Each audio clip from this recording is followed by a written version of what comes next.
pag-ibig ko'y pagkasahang sadyang ikaw lamang.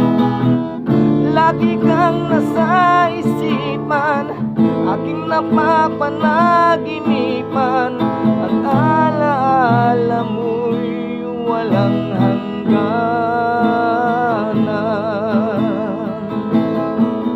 Di kita malilimutan, ikaw ang tangi kong kailangan. Pag-ibig ko'y pagkasahang sadyang ikaw lamang. Lagi kang nasa isipan. Mga idol, lagi kang nasa isip ko mga idol. So, saog sa uyab pa.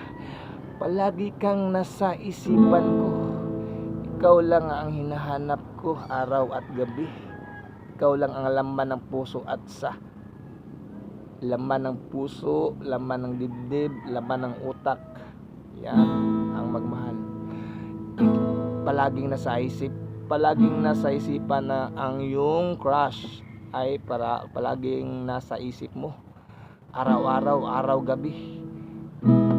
Palagi kang palagi mo siyang namimiss, mga idol.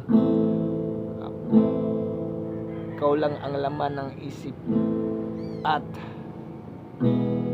laman ng dibdib, laman ng puso, laman ng utak, laman ng batikon ug atay.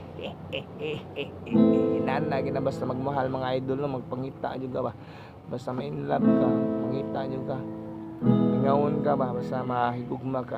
Pero ug wala mahigugma ug nagbuwag na, dawatan na lang ninyo ang tanan mga idol, kay para mag-uban ta ninyo mga biniyaan sa palad. Ito, shout out sa inyo maghurot mga idol. Ang laman ng isip ko at ang laman ng batikon ug atay ko, ang ako ara yung uyab. Dawata lang ninyo diha mga idol og kinsa tay gibuwagan sa mga kauyaban niya. Ay magpalabi diha. Kay napay daghang laki or babae sa kalibutan. Ana ra ginang life mga idol. Ang importante mga idol nga maninguha mo sa inyo pag-eskwela mga idol. Mao gyud na pinaka the best mga idol. Mao na ito ang atimano ng atong pag-eskwela ha. Ang uyab-uyab makaguba na sa pag-eskwela mga idol. Kay nigbuwag sa kuan magkabuwag na wa na. Mura nagwanay gana sa pag-eskwela. Muna nga dapat gid unta mga idol magkanang kuan mag-eskwela dapat walay gyud kanang kuan ba wala sang uyab-uyab sa kay kuan gud magbuwag-buwag nana magkabuwag man nag-uyab sakit kay dugan. Murag maapil ang imong pag-eskwela ma-damage ug apil ang mga pag-eskwela ug magbuwag na. Muna mga idol, mintras may kalikayan pa, likay sa gid mo, lihay sa uyab-uyab siguroon ang pag-eskwela.